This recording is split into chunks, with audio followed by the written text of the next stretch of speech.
Sleeper Vande Bharat express train और इसका बड़ा बेसब्री से इंतजार किया जा रहा है। और यहाँ पर जो ट्रेन हम आपको दिखा रहे हैं वो रसियन कंपनी के साथ आरवीएनएल का टाई अप है।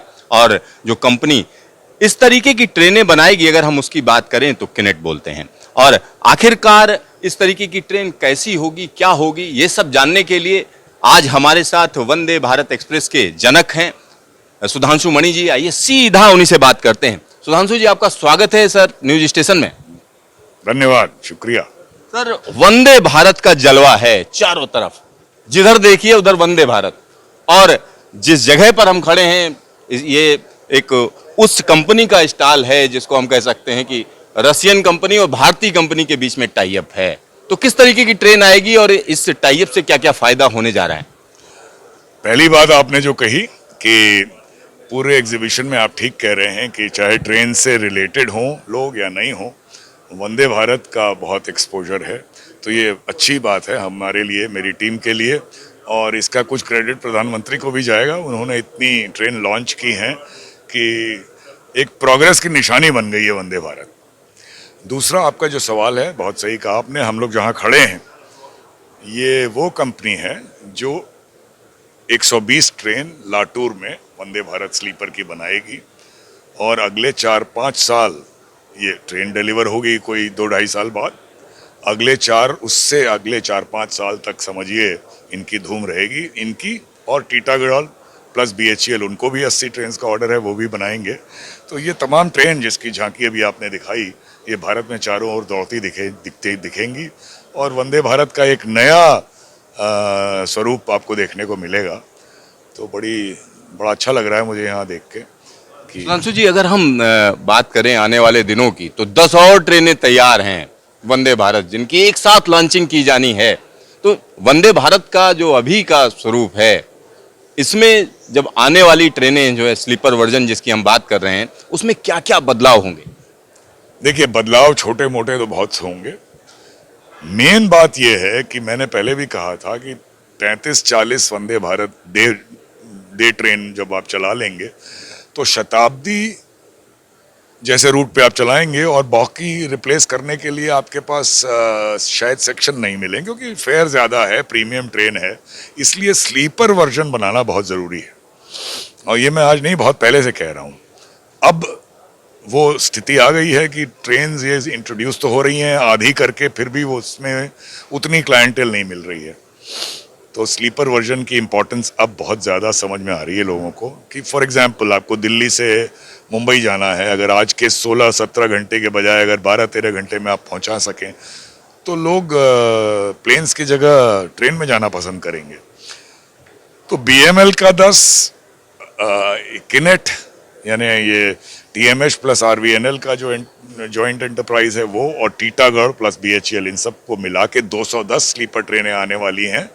मेन डिफरेंस इसमें यह है कि ये बजाय डे ट्रेन के इसमें स्लीपिंग अरेंजमेंट होगा, एक टॉयलेट ज़्यादा होगा। इसका जो पीआईएस है वो कॉमन के बजाय हर बर्थ पे रहेगा, मोबाइल चार्जिंग हर बर्थ पे रहेगी।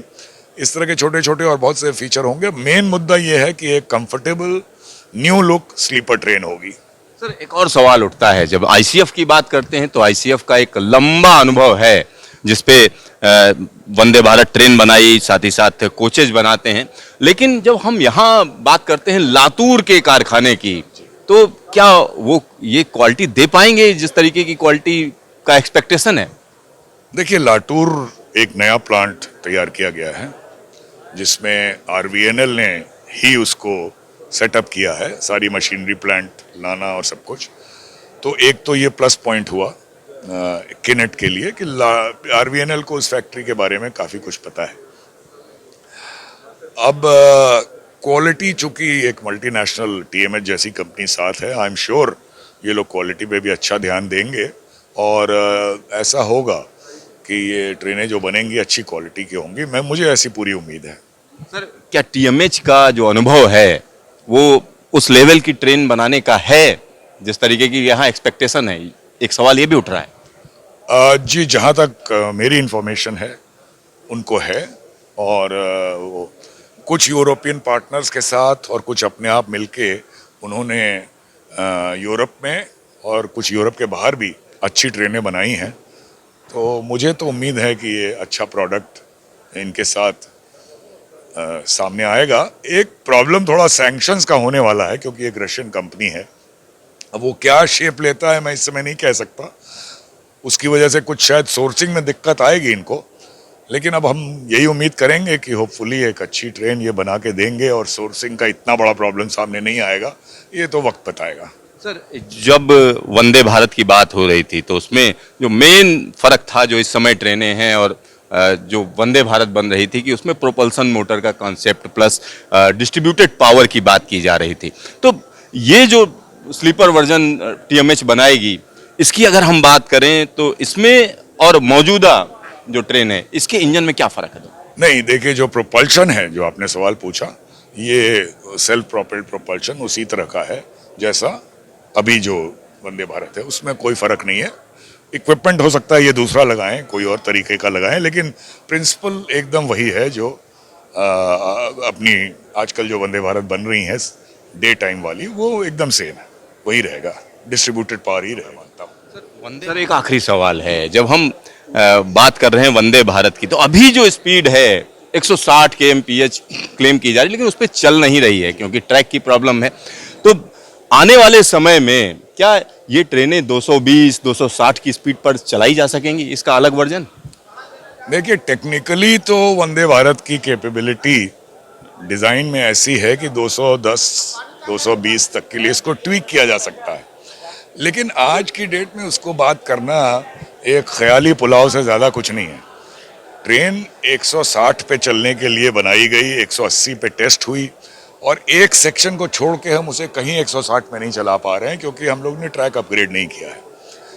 ट्रैक अपग्रेडेशन लंबा काम है, पैसे भी ज़्यादा लगते हैं, लेकिन आज पैसे की कमी नहीं है। तो मेरे हिसाब से ट्रैक अपग्रेडेशन पे बहुत स्ट्रेस चाहिए। जल्दी से जल्दी बहुत से सेक्शन 160 के लिए केपेबल बना के 160 पे चलाया जाए, पहला ये एम पूरा हो। अभी 5 साल से काम चल रहा है, इसमें ही हम लोग पीछे हैं। उसके बाद जब ये हो जाए, जिसमें अब लग रहा है जैसे बहुत साल लग जाएंगे, जितनी जल्दी हो जाए, उसके बाद 200, 220 की बात करना बनता है, अभी नहीं। आपका ढेर सारा धन्यवाद न्यूज स्टेशन से बातचीत करने के लिए। बहुत बहुत शुक्रिया, अच्छा लगा आपसे बात करके, धन्यवाद। तो यहाँ पर आप समझिए, सुधांशु मणि की जब भी हम बात करते हैं तो चेहरा एक ही कौनता है, वंदे भारत। क्योंकि वंदे भारत को इस लेवल पर पहुंचाना कि पूरे देश भर में कहीं ना कहीं वंदे भारत को लेकर एक अलग तरीके का उत्साह है। हर एक व्यक्ति चाहता है कि वंदे भारत उनके इलाके में चलाई जाए। तो वंदे भारत के अलग अलग वर्जन आने वाले दिनों में आपको देखने को मिलेंगे। कैमरामैन शकील अहमद के साथ सिद्धार्थ, न्यूज स्टेशन, दिल्ली।